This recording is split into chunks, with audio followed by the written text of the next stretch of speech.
Picture this. It's June 22nd, 1941. A sleeping giant lies vulnerable across the frozen steppes of Russia. In just a few hours, the largest military invasion in human history will begin. What happens next will transform a backward agricultural nation into a nuclear superpower that would dominate half the world. The alarm bells rang across Moscow at 4 a.m. Stalin couldn't believe it. Hitler had broken their pact. 3.5 million German soldiers, along with 3,000 tanks and 2,000 aircraft, were pouring across the Soviet border. The Wehrmacht was unstoppable, or so they thought. Within weeks, entire Soviet armies were encircled and destroyed. Millions of soldiers surrendered. German panzers raced toward Moscow, Leningrad, and Stalingrad. The world watched in horror as the communist experiment seemed on the verge of collapse. But Russia had faced invaders before. Napoleon had learned the hard way. Now it was Hitler's turn. As German forces stretched thin across thousands of miles, something extraordinary began to happen. Factories were being dismantled and moved east, beyond the Ural Mountains. Entire industries relocated overnight. Picture this: assembly lines for tanks and aircraft being rebuilt in Siberian forests, while workers lived in tents through brutal winters. Women who had never seen machinery before were suddenly operating lathes and welding steel. The Soviet war machine was being reborn in the wilderness. By December 1941, German forces could see the spires of the Kremlin through their binoculars. They were exhausted, freezing, and running out of supplies. Then came the Soviet counteroffensive.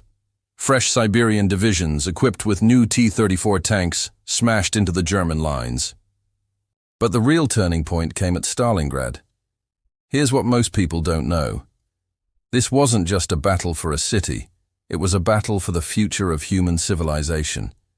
If Germany won, the entire industrial capacity of Europe and Russia would fuel their war machine. The fighting in Stalingrad was unlike anything the world had ever seen. Soldiers fought for individual rooms, floors, even staircases. A single building might change hands 20 times in one day. The city became a meat grinder that consumed entire armies. Soviet snipers like Vasily Zaitsev became legends, picking off German officers from the ruins. But behind the scenes, something even more remarkable was happening. Soviet industry was outproducing the entire German war machine. They were building more tanks, planes, and guns than Hitler ever imagined possible. Here's the incredible part. While fighting the most devastating war in history, the Soviets were simultaneously developing technologies that would change the world. Rocket engines, jet aircraft, nuclear physics. Scientists worked in secret laboratories while bombs fell around them. By 1943, the tide had turned completely. The German army that had seemed invincible was retreating on all fronts. Soviet forces weren't just pushing them back. They were annihilating entire army groups. The Red Army had become the most powerful military force on Earth. But here's what really transformed Russia into a superpower. As Soviet forces advanced through Eastern Europe, they weren't just liberating territory. They were collecting German scientists, blueprints, and entire factories.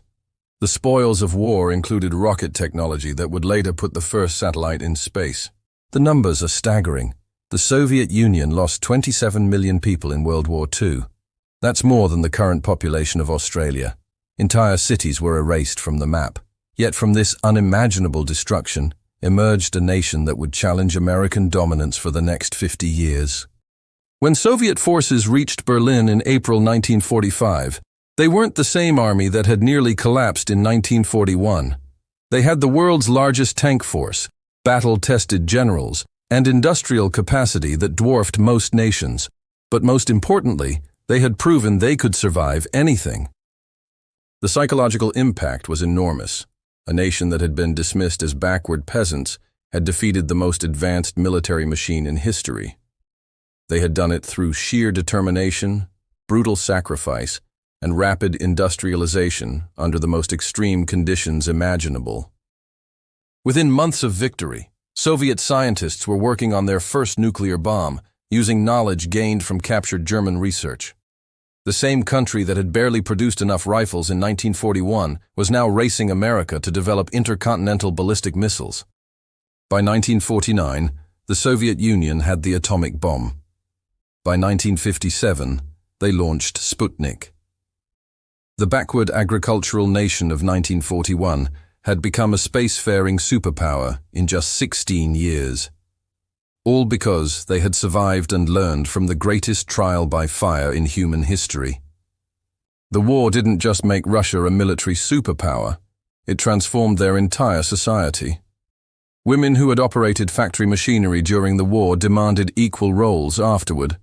Scientists who had worked miracles under pressure continued pushing boundaries. The Soviet space program was staffed largely by war veterans. Think about this. The same generation that had fought house to house in Stalingrad later put the first human in space. The same industrial base that had churned out 100,000 tanks during the war was now producing satellites and lunar probes. War had accelerated their development by decades. The geopolitical implications were massive. America suddenly found itself facing an opponent that had proven it could absorb unimaginable punishment and come back stronger. The Cold War wasn't just about competing ideologies. It was about two superpowers forged in the crucible of World War II. But perhaps most importantly, the war gave Russia something that couldn't be quantified: unshakable confidence. They had faced annihilation and survived. They had been underestimated and proven everyone wrong. This psychological transformation was perhaps more important than any weapon they acquired. The Soviet victory parade in Red Square on June 24, 1945, wasn't just celebrating military triumph, it was announcing the birth of a new superpower. German battle standards were thrown at the feet of Lenin's tomb, while Soviet marshals rode past on white horses, symbols of an empire that now stretched from Berlin to Vladivostok. The ripple effects continued for generations. The same organizational methods that had relocated entire industries during wartime were later used to build new cities in Siberia. The same scientific networks that had developed radar and rockets during the war became the foundation of the Soviet space program. By the 1960s, Western intelligence agencies were studying Soviet society, trying to understand how a nation that had been on the brink of collapse had become their greatest rival. The answer lay in those desperate years between 1941 and 1945, when survival itself had demanded unprecedented innovation and sacrifice. The war had taught the Soviets that they could achieve anything if they mobilized their entire society toward a single goal.